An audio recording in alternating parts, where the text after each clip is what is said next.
별이 빛나는 밤에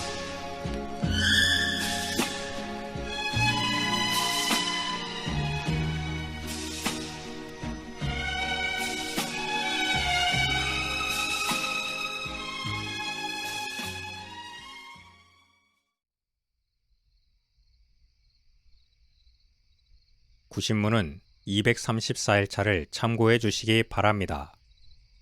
고린도전서 6장에서 사도 바울의 말은 교회의 치리권이 가지는 높은 영적 권위의 성격을 강조하고 있습니다. 교회의 치리, 즉 판단하는 권세는 한 개인에게 있는 것이 아니라 하나님께서 치리회에게 주신 재판권의 열쇠의 권세입니다. 이 권세는 천국문을 열고 닫는 권세로서 땅에서 매면 하늘에서도 매이고 땅에서 풀면 하늘에서도 풀리는 신적인 권세입니다. 물론 이는 영적인 일, 신앙의 일과 관련된 것입니다. 그러나 본질적으로 이러한 신적 권세는 사실상 이 세상 모든 일들에 관하여 그 옳고 그름에 대해서 판단할 수 있는 권세입니다. 왜냐하면 그것은 그 권세를 시행하는 사람이 가진 능력이 아니라 그들에게 부여된 말씀의 능력에서 비롯된 것이기 때문입니다. 하나님의 말씀은 온 세상에 대하여 답이고 길이며 진리입니다.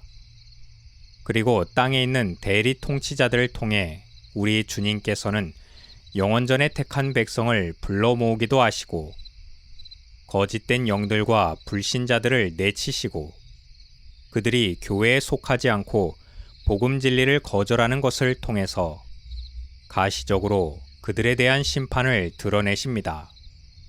그러나 앞서 성도들이 얻은 인정과 면제가 그러하듯이 심판에 관해서도 역시 마지막 날에 그리스도 앞에서 확연히 드러나게 될 것이고 이때 성도들은 이 땅에서 줄곧 진리의 표준으로 살아왔던 만큼 같은 진리로서 세상을 심판하시는 그리스도의 심판하시는 사역에 동참하는 성격을 가진다는 뜻입니다.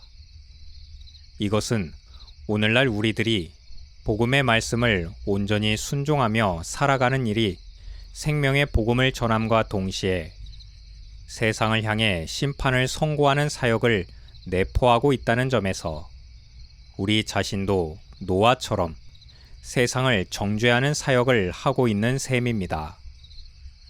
마지막으로 구신문은 영화롭게 된 성도들이 영원전에 예비된 하나님의 나라, 즉 천국에 들어가서 모든 죄와 불행에서 벗어나 말할 수 없는 즐거움을 누리고 완전히 거룩해지고 완전한 복에 참여하게 되어 삼위일체 하나님과 직접 대면하는 큰 기쁨을 누리며 영원히 살게 될 것이라고 정의했습니다. 사도는 이 나라가 손으로 만들지 않은 영원한 집이라고 말했습니다. 그것이 이 땅의 어떤 환경이나 조건과 비교될 수 없는 것이기 때문에 아무리 상상력을 발휘한다 하더라도 그것을 정확히 묘사하는 것은 불가능할 뿐 아니라 우리의 유한성으로 인하여 이해할 능력이 없기 때문입니다. 다만 아담의 죄로 말미암아 세상에 들어온 죽음과 모든 비참한 고통에서 영원히 자유롭게 될 것인데 이러한 자유함이란 죄 짓기 전 무죄한 아담의 상태, 즉 죄가 없으나 죄 지을 가능성조차도 없지는 않은 상태와 다르게 무죄하다고 선고를 받았을 뿐만 아니라 죄 짓는 것이 불가능한 상태가 되는 자유함입니다. 존재와 관련해서는 그렇게 그 나라는 어떠한 시험이나 미혹이나 질병이나 죽음이나 부패한 욕망으로 나아갈 수 있는 기회도 전혀 주어질 수 없는 완전히 복된 상태가 영원히 지속됩니다. 이러한 복은 영혼과 변화된 육체가 함께 누리게 됩니다. 만일 영혼만 그 기쁨을 누리게 되고 육체는 아니라면 참다운 영광을 입은 존재가 아닙니다.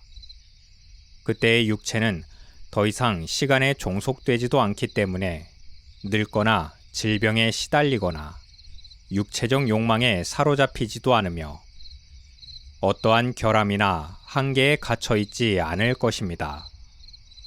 그리고 하나님과 더불어 그를 직접 대면하기 때문에 창조된 인간에게 부여하셨던 모든 은사들, 예컨대 감정과 이성과 같은 오성과 지각하는 기능들이 최대한의 능력을 발휘하고 최선의 것을 누리게 될 것이기 때문에 우리의 전 인격은 최고 성과 최고의 복된 것을 향한 삶에서 벗어날 수 없게 될 것입니다. 그 외의 것들에 대해서는 어떠한 것도 시도하거나 선택하거나 행하지도 않게 될 것입니다. 그러므로 이 땅에서 같은 목적으로 주어졌던 육체가 마지막 날에는 온전히 그 목적을 성취하게 될 것입니다. 고린도전서 6장 19절에서는 너희 몸은 성령의 전인 줄 알지 못하느냐? 너희는 너희의 것이 아니라 너희 몸을 하나님께 영광을 돌리라고 말씀합니다.